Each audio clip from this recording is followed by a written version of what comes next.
430 migrants tried to cross the English Channel in small boats yesterday to reach the UK. The Home Office says that is a record for a single day.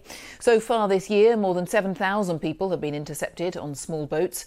The latest crossings come as the government's Nationality and Borders Bill receives its second reading in Parliament. Our correspondent John Donnison has spent the last few days out on the Channel.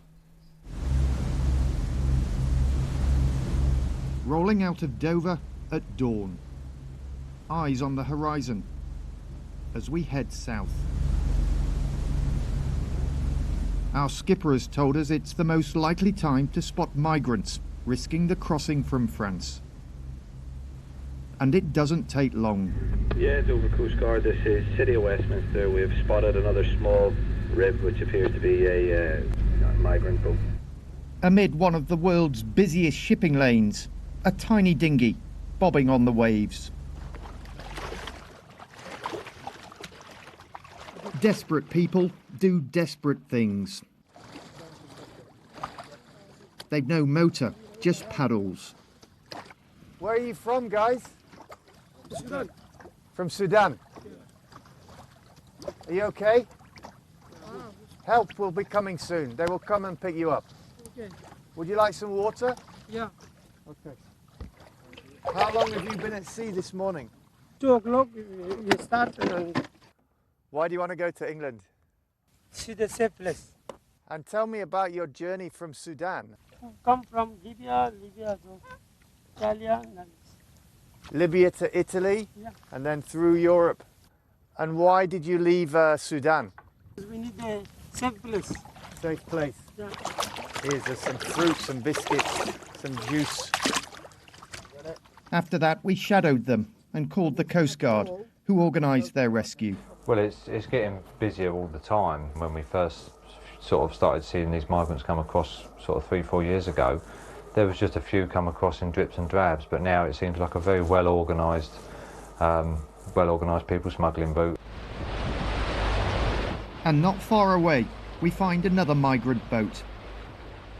Well, we're about 8 miles off the coast of Dover now, and we've just come across this small dinghy, probably 3-4 metres long. We think there's maybe 12, 13 on board, a couple of small children at the front and a couple of women. I've asked them how long they've been at sea this morning.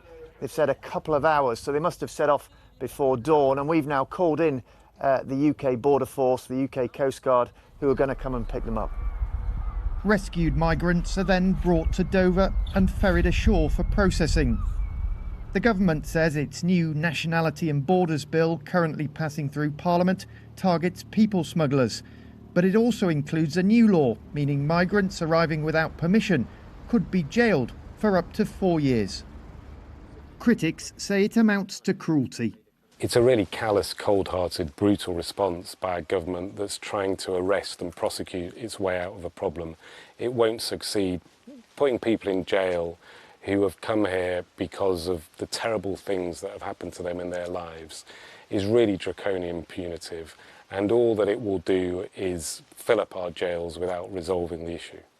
The number of migrants crossing the Channel in small boats has risen sharply in the last few years. More than 2,000, a record, made the journey in June. But overall, the number of people claiming asylum in the UK actually fell last year to just below 30,000. And that's way down on the peak back in 2002 of more than 80,000. And Britain accepts far fewer asylum applications than many of its European neighbours. Behind the migrant numbers, though, are the human stories. The government is pushing back, but for those making these dangerous journeys, the pull of a better life is strong. John Donnison, BBC News, in the English Channel.